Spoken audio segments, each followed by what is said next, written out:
যৌতুক দাবির পাশাপাশি শারীরিক এবং মানসিক নির্যাতনের অভিযোগ এনে মডেল সানাই মাহবুবের করা মামলায় আত্মসমর্পণ করে জামিন পেয়েছেন স্বামী আবু সালেহি মুসা।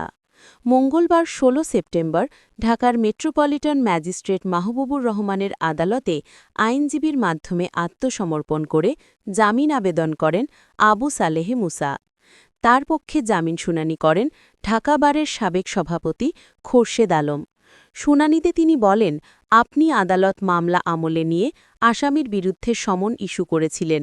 আদালতের নির্দেশে আসামি আত্মসমর্পণ করেছেন। একটা হলফনামা দিয়েছি যে আসামি সংসার করতে চাই, আমরা বিষয়টি আপোস করে ফেলব, তাই তার জামিন প্রার্থনা করছি।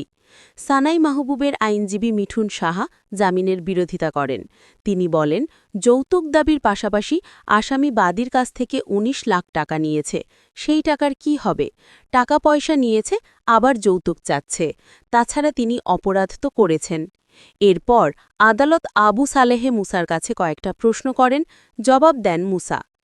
আদালতের কাছে সংসার করার ইচ্ছার কথা জানান তিনি। আদালতে কথা বলেন সানাই মাহবুবও। এ সময় কান্নাকাটি করেন তিনি। উভয় পক্ষের শুনানি নিয়ে আদালত বলেন, এটা আপোষযোগ্য মামলা। আসামি সংসার করতে চায়, তাকে সুযোগ দিতে হবে। পরে আপোষের শর্তে আদালত তার জামিনের আদেশ দেন।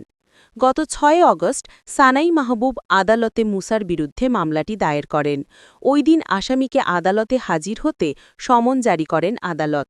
মামলায় অভিযোগ করা হয় ২০২২ সালের ২৭শে মে তারা বিয়ে করেন।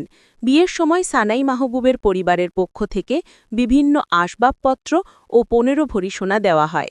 পরে চাকরির পাশাপাশি ব্যবসা করবে জানিয়ে স্বামী আবু সালেহে মুসা টাকা চান।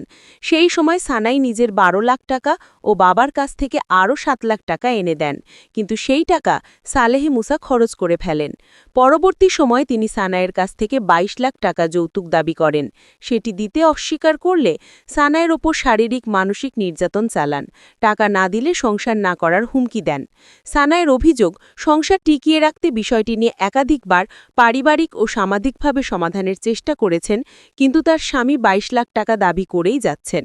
সংসার চালিয়ে নিতে গত ৭ ও ২২ জুলাই স্বামীকে লিগ্যাল নোটিশ পাঠান তিনি। নোটিশ পাওয়ার পরও সানাইয়ের আফতাবনগরের বাসায় গিয়ে মুসা টাকা দাবি করেন এবং না দিলে সংসার করবেন না বলে জানিয়ে দেন।